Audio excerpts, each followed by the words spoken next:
30 tahun. Astagfirullahaladzim. Selama kurang lebih 30 tahun mas kerja paksa itu. Dan kalau kita lemes terus kita nggak bisa kerja, itu malah kita disiksa biar mati sekalian mas. Kalau yang saya lihat dia digeret terus dimasukkan, maksudnya mau dimasukkan ke dalam mesin penggilingan itu, maksudnya penggilingan gulanya lah ya teman-teman, pembuatan gula, tapi waktu mau dimasukkan tuh digeret dulu dan dimasukkan ke dalam mesinnya mas. Teman-teman, mas, maju mas. Kita sudah agak mendekati dengan sebuah pabrik gula yang kosong ya mas ya. Mohon maaf saya tidak bisa menyebut tempatnya di mana karena ini adalah salah satu privasi ya teman-teman, karena memang tadi udah izin juga dan nggak boleh disebutin ya mas ya, karena ini belum banyak yang tahu mas, karena pabrik gula ini pabrik gula yang kecil gitu teman-teman, bukan yang besar yang kayak yang di Jakarta gitu loh mas. Ini zaman dulu teman-teman. Nah sebenarnya saya mau eksplor dengan Om Janim malam hari ini teman-teman, karena Om Janim itu anaknya sakit gigi teman-teman, jadi Om Janim nggak bisa penelusuran dengan saya malam hari ini. Dan yang kebetulan yang tahu lokasinya itu Om Janim, karena Om Janim pernah mau penelusuran ke sini, udah sampai lokasi tapi nggak diizinin mas, karena waktu itu apa ya, corona, jadi nggak boleh ada kayak kerumunan gitu loh mas. Sebenarnya ya Om Janim hanya bawa kameramen dan supir, karena sekarang udah nggak pakai supir kita ya mas ya, juga mungkin ya bukan rezekinya Om Janim lah ya untuk mengeksplor tempat itu juga teman-teman. Nah ini saya sudah izin dan Om Janim berpesan kepada saya jangan pernah masuk ke dalam pabrik gula itu sendirian, karena kamu perempuan dan tempat itu terbengkalai sudah lama sekali, katanya resikonya sangat tinggi mas. Nah kita penelusuran di lahan sekitarnya aja ya mas ya. Itu ada lampu ya mas, mungkin di kamera agak samar-samar. Nah itu lampu pabrik gula yang itu mas, yang terbengkalai, dilampuin depannya aja teman-teman. Ini udah ada dari zaman Belanda ya mas ya, jadi yang buat itu Belanda, dan yang mengerjakan itu adalah yang bekerja itu adalah pribumi mas, seperti itu ya teman-teman. Karena ini bulan Agustus, jadi saya mau cari tempat yang berbau-bau Belanda gitu mas. Dan sekarang udah merdeka, mungkin udah nggak ada yang namanya kerja paksa lagi ya mas ya, seperti itu teman-teman. Nah ini lokasi lumayan jauh ya dari rumah saya, ini perjalanan itu 8 jam ya. Kalian kira-kira aja lah kalau kalian mau tahu lokasi ini di mana. Saya kan di Cilacap ya mas, perjalanan itu 8 jam kalau saya keluar kota menuju ke tempat ini ya. Kalian bisa tebak aja lah ini di mana, dan saya nggak bisa kasih tahu ya. Bismillahirrahmanirrahim. Katanya sih ada pertambangan emas juga di sini mas, dari zaman Belanda, cuma udah ditutup karena apa ya mas ya, rawan longsor juga di sini mas, rawan longsor iya. Dan penambang batu juga masih aktif, jadi kayak mungkin hasilnya kurang maksimal gitu ya mas ya, atau kurang paham juga sih saya, intinya udah nggak beroperasi. Kalau yang di Haji Barang itu kan katanya sejak zaman Belanda ya mas, tapi masih beroperasi sampai sekarang karena ya hasil emasnya itu memadai mas, jadi masih digali terus menerus teman-teman. Katanya juga pernah berpenghasilan 500 juta mas sekali jual emas itu ya teman-teman. Berarti kalian tahu sendiri sumber daya alam kita ini sebenarnya tuh banyak ya mas ya. Kita sebenarnya kaya raya ini ya mas ya, bumi kita mas, maksudnya bukan kita hanya mas. Bismillahirrahmanirrahim.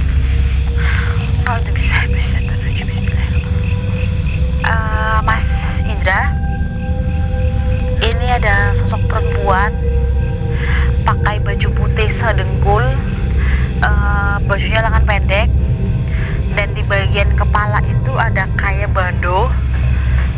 Kalau yang saya lihat ya kayak bando, dia berkeliaran di area pabrik gula itu mas. Dan putih, ini bisa dibilang noni Belanda ya mas ya, tapi dia masih remaja gitu mas, bukan orang dewasa ya. Dia kalau mungkin sekolah ya ibarat kelas 2 SMP-an lah mas. Badannya kecil, putih, rambutnya pirang, ada bandonya, bajunya putih.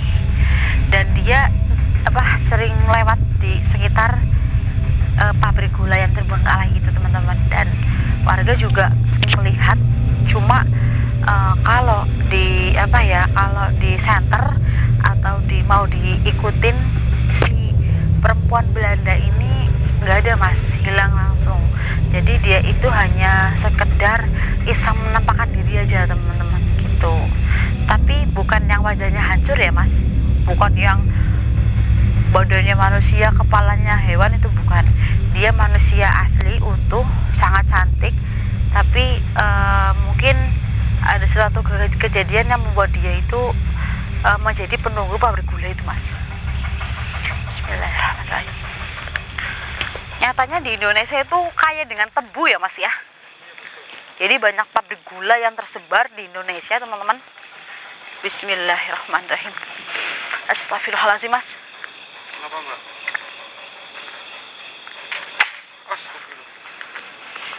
Astagfirullahaladzim. Bismillahirrahmanirrahim.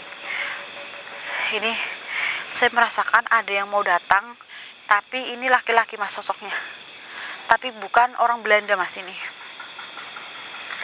Dia minta apa ya mas ya, seperti kayak minta tolong, tapi dia nggak mau keluar mas ini. Astagfirullahaladzim. Mas ini mas, ini keluar. Astagfirullahaladzim. Mas serem amat mas. Saya agak takut. Allahu Akbar. Mukanya hancur teman-teman. Semuanya belum berdarah. Astagfirullahaladzim. Tapi dia merintih kesakitan mas. Sepertinya dia tidak jahat, bahkan malah dia minta bantuan kita mas. Ayo deketi mas. Bismillahirrahmanirrahim. Iya betul mas. Astagfirullahaladzim. Allahu Akbar. Mas Indra, mukanya mas. Astagfirullahaladzim. Kenapa hadir di penelusuran saya? Astagfirullahaladzim. Sakit mbak, tolong saya dan teman-teman. Astagfirullahaladzim. Apa yang sebenarnya terjadi mas? Astagfirullah. Ya Allah ya Tuhan. Dia adalah pribumi yang dibudakan oleh Belanda mas, di pabrik gula itu. Sangat kejam, kurang ajar. Kenapa bisa berlumuran darah seperti ini mas? Astagfirullahaladzim. Teman-teman, jadi masnya ini adalah seorang pemuda yang memang sudah lama kerja paksa di pabrik gula yang terbengkalai ini mas. Kayak disuruh ngangkutin gula yang udah jadi gitu ya, terus kayak motong-motongin tebu gitu. Dan itu pun masih nggak semuanya mesin mas, masih ada yang pakai tangan. Gambaran yang saya terawang mas. Dikasih makan sehari berapa kali mas? Nggak apa-apa, ngomong aja, jangan takut. Saya tahu banyak sosok-sosok Belanda yang masih ada di sekitar sini. Tidak usah takut. Nanti jenengan saya akan pindahkan biar nggak di sini lagi. Jawab saja pertanyaan saya. Berapa kali makannya waktu diperbudak itu, dikerja paksakan? Astagfirullahaladzim. Cuma dikasih makan singkong 4 biji teman-teman. Kalau pagi, kalau sore itu dikasih kayak semacam roti gitu teman-teman. Kalau di gambaran saya kayak roti, tapi bukan roti yang mungkin dulu nggak ada roti ya teman-teman. Ya mungkin kayak olahan singkong yang di variasi gitu loh mas, tapi bentuknya kayak roti gitu ya. Kalau mau sekarang mungkin cobro gitu ya mas, galundeng kayak gitulah sejenisnya teman-teman. Astagfirullahaladzim. Berapa upahnya mas? Ya Allah, tidak diupahi. 30 tahun Astagfirullahaladzim. Selama kurang lebih 30 tahun mas kerja paksa itu. Dan kalau kita lemes, terus kita nggak bisa kerja, itu malah kita disiksa biar mati sekalian mas. Tapi kenapa masnya seperti ini mukanya, belum dengan darah? Astagfirullahaladzim. Kala itu panjenengan jatuh sakit, jadi kerjanya nggak maksimal. Dan karena makannya cuma 4 butir singkong, minum pun hanya dibatasin, lemas. Terus astagfirullahaladzim teman-teman, disiksa ya, digeret. Kalau yang saya lihat dia digeret, terus dimasukkan, maksudnya mau dimasukkan ke dalam mesin penggilingan itu, maksudnya penggilingan gulanya lah ya teman-teman, pembuatan gula. Tapi waktu mau dimasukkan tuh digeret dulu dan dimasukkan ke dalam mesinnya mas. Astagfirullahaladzim, berarti banyak yang dijadikan tumbal, termasuk kamu juga. Astagfirullahaladzim. Jadi ngepasin gitu loh mas. Ada orang pribumi yang memang pengkhianat mas. Jadi dia tuh kayak kepala suku gitu ya mas ya, ibarat orang yang dituakan.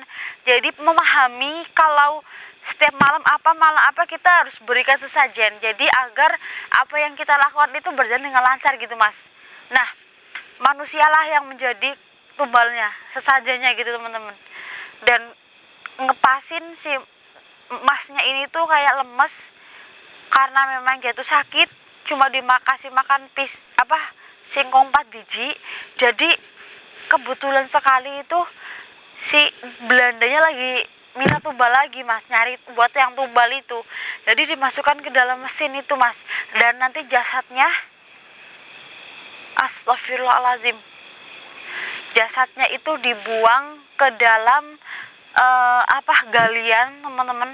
Dan galian itu nanti akan ditutup rapat dan dibangun lagi kayak semacam ruangan lagi mas, untuk memperbanyak ruangannya gitu teman-teman. Jadi kita agak luas untuk naruh gula yang udah jadi, terus untuk mungkin untuk kamar mandi begitu teman-teman.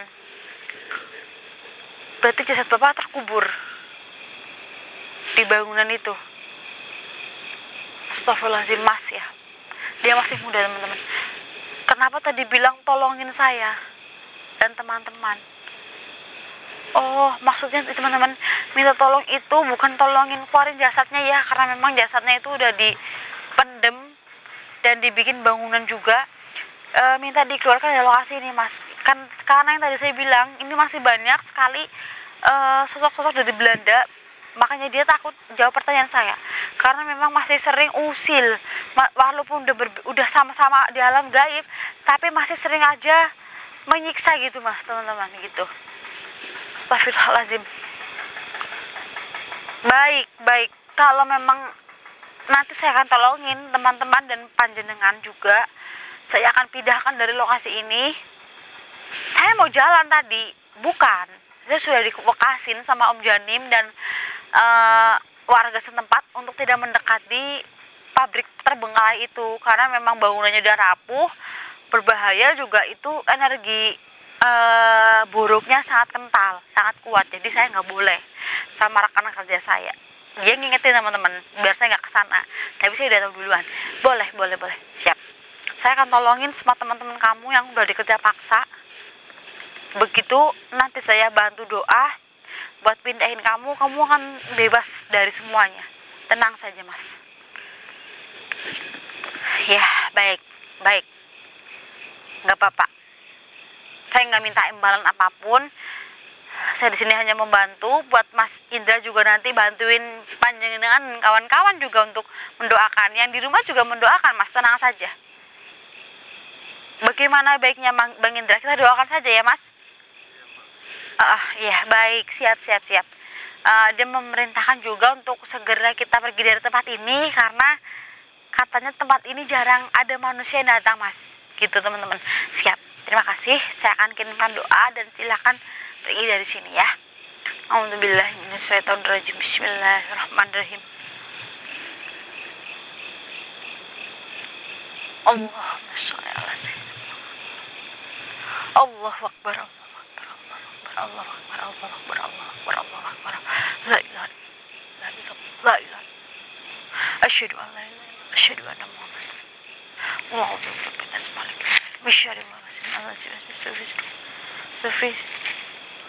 Tiwanas bismillahirrahmanirrahim. Qul huwallahu ahad, Allahu samad, lam yalid walam yulad walam yakul lahu kufuwan ahad. Ayo Mas, Al-Fatihah sama-sama Mas. Bismillahirrahmanirrahim. Alhamdulillahirrahmanirrahim. Iya, isinya syaratul mustaqim, syaratul ladzina an'amta 'alaihim ghairil maghdubi 'alaihim waladdallin. Pergi. Insyaallah mau tenang itu sangat gampang. Pergi. Alhamdulillahirabbil alamin.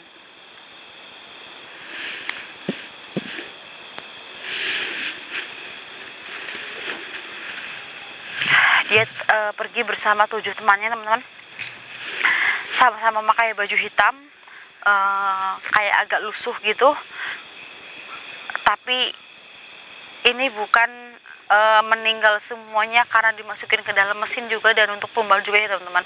Ada yang karena memang sakit terus dia meninggal karena makannya itu hanya terbatas, dan ada juga yang memang sengaja bunuh diri teman-teman, karena udah nggak kuat dengan siksaan sama kerja paksa itu Mas gitu. Jadi milih mending saya bunuh diri. Mungkin kalau saya ada di posisi itu saya juga milih untuk bunuh diri Mas, walaupun itu nggak boleh sama agama, tapi daripada sama saja kita disiksa Mas, mendingan sekalian aja gitu teman-teman. Nah, nggak mungkin kita mati kelaparan, sama aja nyiksa kan Mas.